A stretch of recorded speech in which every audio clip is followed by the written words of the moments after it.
la isla de Tarawa el año anterior, los estadounidenses ahora quieren usar la isla de Saipán como una base para bombarderos despegando de Japón. Unos 127.500 soldados, 2/3 partes de ellos marines preparados para el combate, 15 portaaviones y 900 aviones aplastarán la Fuerza Aérea Japonesa en una batalla aérea que será conocida como la Gran Cacería de Pavos de las Marianas. Un golpe fatal también es asestado a la Armada Imperial Japonesa.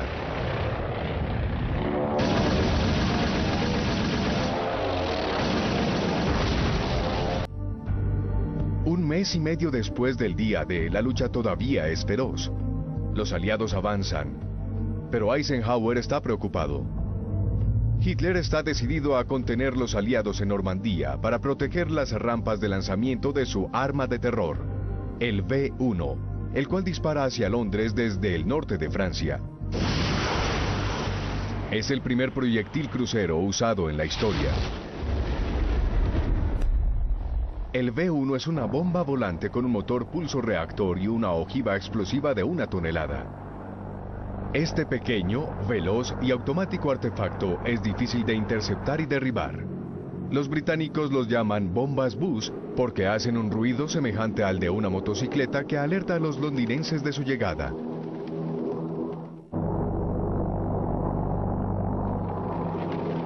Cuando el V-1 llega a la capital, su combustible se agota y su motor se muere. Los londinenses nunca saben dónde caerá.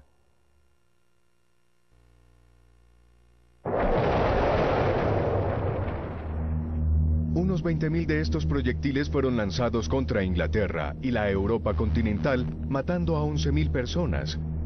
Pero aún bajo estas condiciones, los británicos mantuvieron su ánimo y compostura.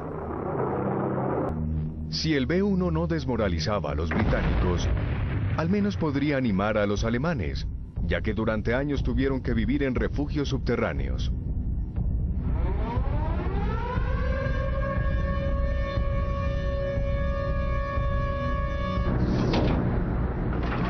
Bombarderos estadounidenses de día y bombarderos británicos de noche demolieron las ciudades alemanas bajo una lluvia de bombas. Los aviones estadounidenses arrojaron 1.4 millones de toneladas de bombas. El ataque de los aliados causó unos 600.000 muertos, 7 millones quedaron sin hogar. Ese es el resultado de la estratégica campaña de bombardeo cuyo propósito era destruir el potencial industrial y humano detrás del esfuerzo en época de guerra por parte de Alemania. Los rusos siguen avanzando en el este.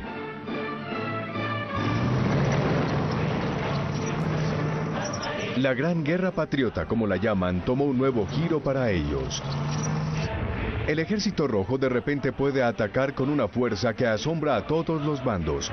Una provisión interminable de hombres, incluso después de las batallas sumamente costosas de Moscú y Stalingrado. La ofensiva en Bielorrusia en el verano de 1944 es una de las batallas más grandes de la Segunda Guerra Mundial. El frente oriental tiene 1000 kilómetros de ancho, pero los rusos logran avanzar cientos de kilómetros en 2 meses, destruyendo 17 divisiones del ejército alemán.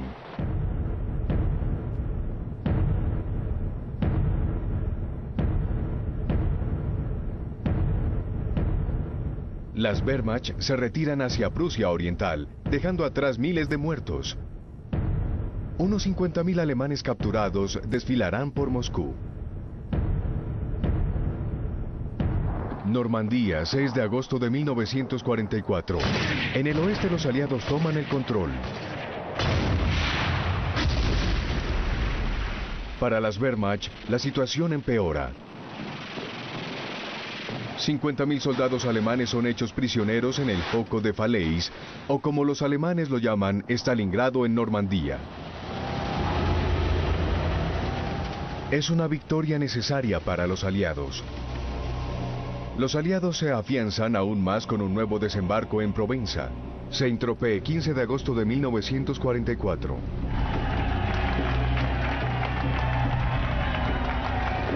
Africanos, marroquíes, argelinos, tunecinos, colonos y jóvenes franceses, que eran parte de las fuerzas francesas libres, ayudan a la liberación en Provenza. Solo les toma 2 semanas liberar toda la costa hasta Marsella. Marsella.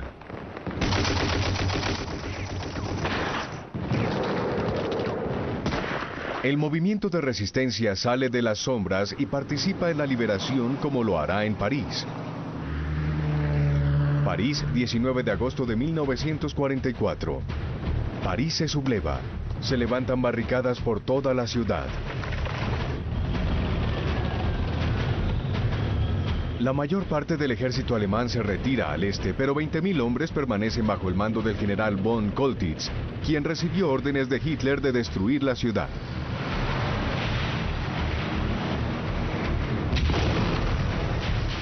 Se desencadenan luchas violentas.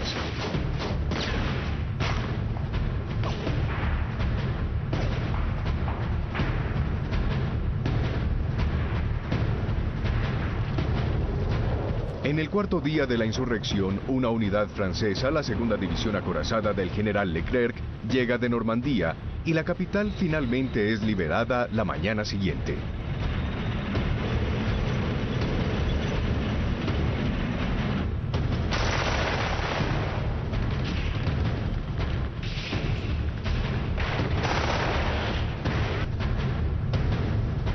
Los alemanes se rinden y el general von Choltitz es llevado al cuartel general de Leclerc en la estación de tren del Monte Parnaso. Hitler acaba de hacer su famosa pregunta: ¿Brennt París?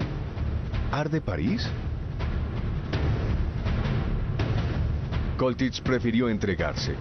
Este oficial altamente disciplinado del regimiento aéreo desobedeció la orden de Hitler de luchar hasta el último hombre. Luego llega de Gaulle, con palabras elocuentes para la historia. Paris outragé, Paris brisé, Paris martyrisé, mais Paris libéré. Mientras Francia y Bélgica son liberadas progresivamente y el Ejército Rojo espera afuera de Varsovia, en el otro lado del globo, el general estadounidense MacArthur regresa a las Filipinas. Después de escapar al sitio japonés 3 años antes, MacArthur dijo: volveré. Su regreso es organizado suntuosamente por su personal de relaciones públicas, acompañado de su legendaria pipa de Popeye. Proclama: pueblo de las Filipinas, regresé. Llegó la hora de su redención.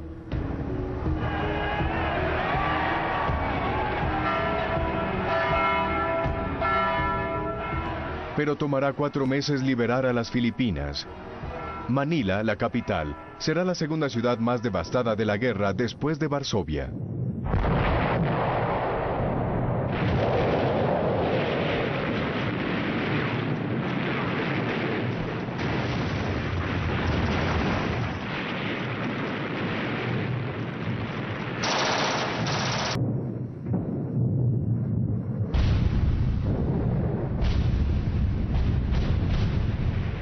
Por todas partes en el Pacífico, la guerra es marcada por este tipo de salvajismo. Por todas partes, la misma confusión de marines atrapados en las playas de estas islas infernales. La misma obstinación suicida de los japoneses. Para ellos, rendirse es la mayor desgracia. 1945. El racismo dio origen a Auschwitz, la fábrica de muerte desmantelada por la ofensiva rusa en enero de 1945. Odiar a los judíos, exterminarlos, era, como lo escribió Hitler en Mein Kampf, su misión. Envió 1 millón de judíos a morir en las cámaras de gas de Auschwitz. 6 millones murieron de hambre, torturados, ejecutados a bala y quemados en los crematorios en Majdanek, Sobibor y Treblinka.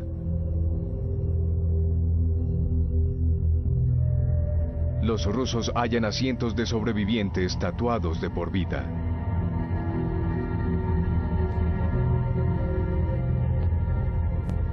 También interceptan los trenes llenos de deportados.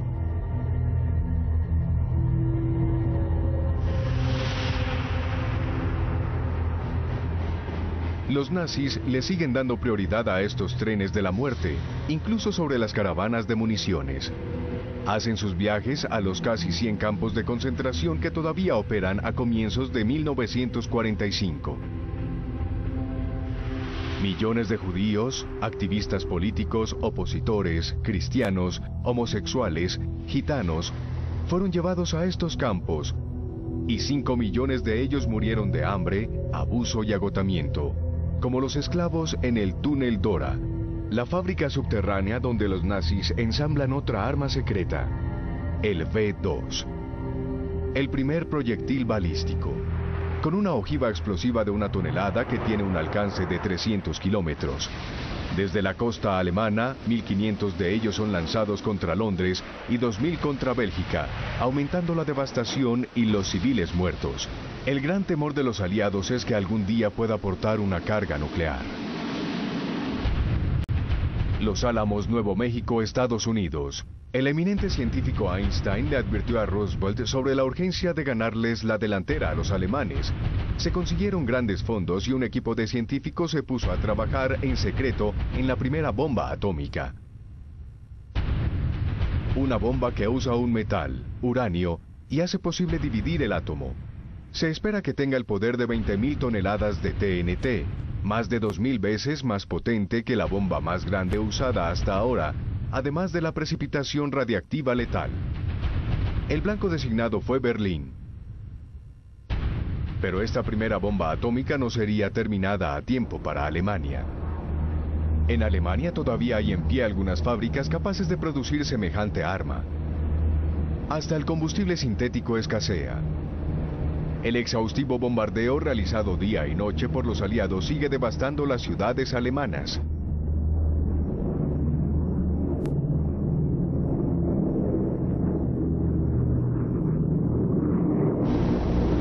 Los bombarderos aliados destruirán Dresden, un importante centro de comunicaciones para los ejércitos alemanes en el frente oriental y una de las ciudades más industrializadas en el Reich. Hasta ahora ha permanecido intacta. Dresden, conocida como la Florencia del Elba, era una de las ciudades medievales más imponentes de Europa. Las bombas fosforosas crean un fuego incontrolable que se estima quemó a 25.000 personas hasta la muerte. La ciudad sigue ardiendo durante 7 días. Churchill había dicho: haremos que el pueblo alemán saboree y trague una dosis más alta de las miserias que le causaron a la humanidad. Sus ciudades están muriendo, y ahora Goebbels y los nazis quieren enviar a la muerte a todos los alemanes de 16 a 60 años como parte del Volkssturm, la milicia del pueblo, que grita: juro luchar valientemente por mi patria, juro morir por Adolfo Hitler. Hitler dice: no debe haber ninguna debilidad en Alemania. Sus generales, los que sobrevivieron a la purga masiva que siguió al intento de asesinato del 20 de julio, ya no se atreven a oponerse al Führer. Obedecen su orden, que parecía absurda, lanzar un ataque en el este en las Ardenas durante el invierno. Habrían preferido consagrar todos sus esfuerzos para combatir a los rusos. Hitler esperaba retomar el puerto de Amberes para impedir que los aliados descargaran su equipo y de esta forma pasar a Alemania. Bastoña, Bélgica. Pero la ofensiva alemana en las Ardenas falló, debido a la fuerte oposición ofrecida por los paracaidistas estadounidenses en Bastoña, a la intervención de los tanques del general Patton y al poder aplastante de las fuerzas aéreas aliadas.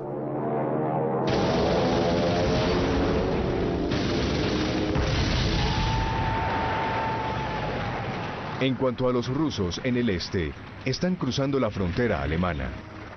Millones de alemanes huyen en pánico ante la proximidad de las tropas soviéticas, sobre todo las mujeres alemanas que temen a las violaciones en masa que se están perpetrando.